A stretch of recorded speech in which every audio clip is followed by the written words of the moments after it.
As you are all aware, safety remains the #1 priority for the Boys and Girls Clubs movement. We have invested a considerable amount of time, resources, and attention to ensuring local clubs have the right resources, tools, and training to ensure youth have a safe, positive club experience. And this isn't something that we just started. This has been a focus for our nearly 160-year history. Our vision is to refine and deploy a comprehensive, world-class child safety program designed to protect all club members and become the leader in youth protection and abuse prevention among our peers, setting a new standard for safety and protection of young people. To do that, we must move safety from a priority to a value and instill a strong culture of safety throughout the Boys and Girls Club movement. Not only is a strong culture of safety an integral component of a positive club experience, it is also key to our mission and continued success. To achieve our vision of a zero-incident culture, all staff and volunteers must be able to recognize behavior and know when and how to report it, have a clear understanding of the safety needs of members, clubhouses, and the organization, have clear processes on how to prioritize improvements and how to develop a strategy to increase organizational capacity. These actions change staff behavior and deepen understanding, creating a culture change resulting in an increase in knowledge and understanding. No matter the role throughout the movement, Boys and Girls Clubs of America and local organizations can create a culture of safety through 4 foundational practices. Boards and CEOs of Boys and Girls Club organizations have made safety a priority and cascade that priority throughout their organizations. No matter the role throughout the movement, the National Boys and Girls Clubs of America have standards by which they operate. Organizations as a national organization of safety, BGCA will work with national leaders in this space to assure that we are advising on and providing the best safety standards to local organizations. New standards will soon be introduced as part of the safety assessment process.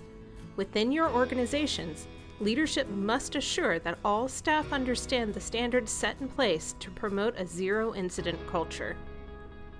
Ongoing training and supervision of staff is critical. Clubs participate in a wide variety of child safety training conducted through seminars, conferences, webinars, and a semi-annual safety symposium. We also engage leading third-party safety experts to provide guidance for our policies and approaches, including Presidium, the National Center for Missing and Exploited Children, and the National Children's Advocacy Center.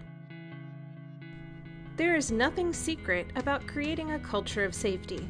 All staff should be working to improve our communication to create a safe and positive environment for staff and members at every club.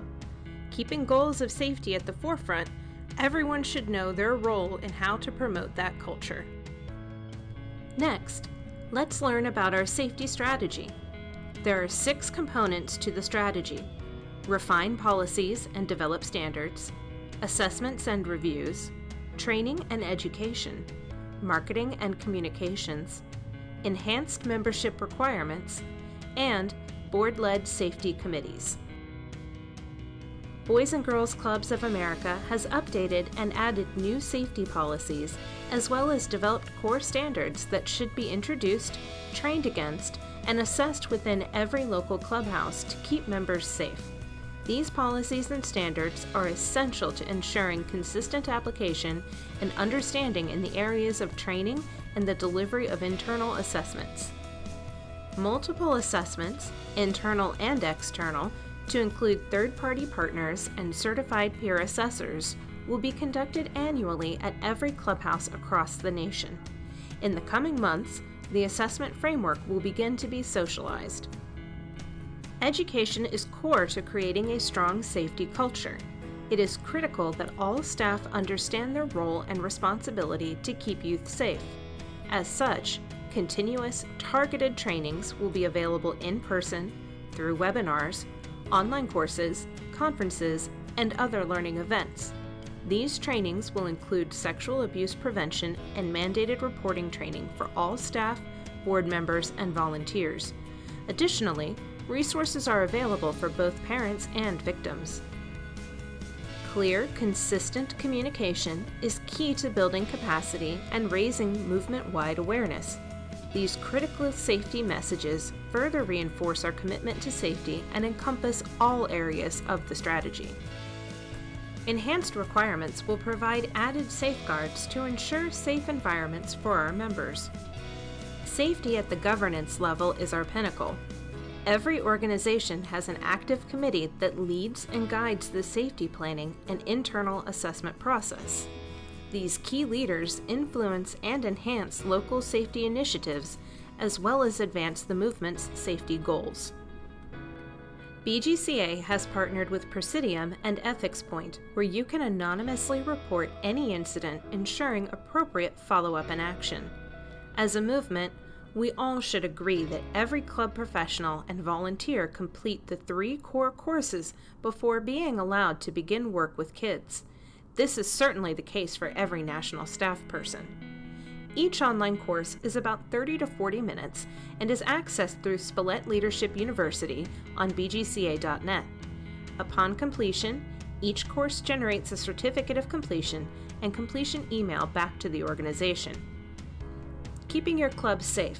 Topics include when, where, and by whom child abuse is most likely to occur, 4 steps to keep children safe, how to protect yourself from false allegations of abuse. Duty to report. Topics include why is reporting critical and legal obligation is to report, what types of conduct must be reported and how to report, how to respond if a child discloses abuse or neglect. Meet Sam. Topics include types of child molesters and methods they use to manipulate their coworkers, parents, and children. How to spot interactions between adults and children that may indicate danger. Youth development professionals have a duty to speak up about safety concerns. Staff are encouraged to follow their club's reporting procedures whenever possible. Boys and Girls Clubs have additional feedback loops for local and national staff to get support and technical assistance to report potential risks and known or suspected harm. Anyone can use these resources to get support for sharing concerns about safety, in addition to getting assistance to report suspected child abuse. What is mandated reporting? All states and U.S. territories have statutes that require specific persons, typically based on profession, to report suspected child abuse or maltreatment to an appropriate agency like Child Protective Services, law enforcement, or a child abuse reporting hotline. Who is a mandated reporter? A mandated reporter is a person who, because of his or her profession, is legally required to report any suspicion of child abuse or neglect to the relevant authorities. Typically, these professions include people who have frequent contact with children.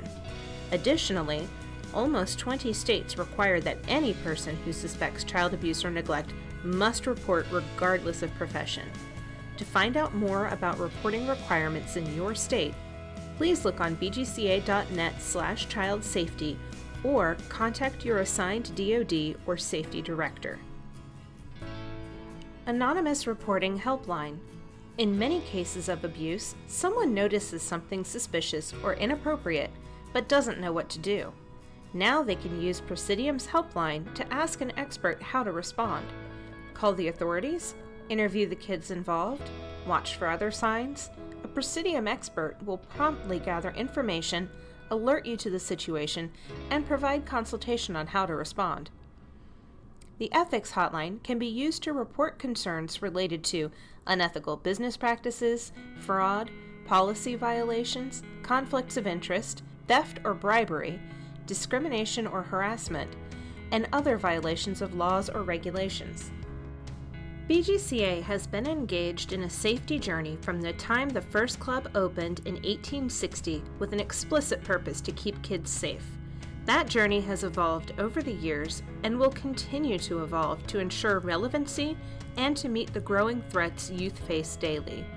The safety journey is one that ensures layers of protection for clubs and kids. Each layer is designed as a failsafe to ensure protection and learning for each organization and the enterprise.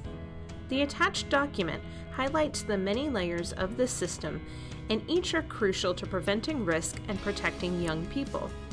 As you see, the system moves through individual level contributions, from reporting concerns to systematic contributions inclusive of a strict adherence to policies and procedures that all combined ultimately lead to governance decisions. A continuous quality assurance process is built into this system with multiple levels of internal and external assessments and robust learning opportunities for organizations to develop improvement plans. Individually, each layer is critical, but not if conducted in isolation. We believe the collective and thorough administration of each layer of protection will ensure a zero-incident culture. Questions to organizations. What are your thoughts? How do you see the application of these layers within your organization? Where do you excel? What are some areas you would like to focus on in 2020? You have completed 2020 Child and Club Safety and may now exit the course.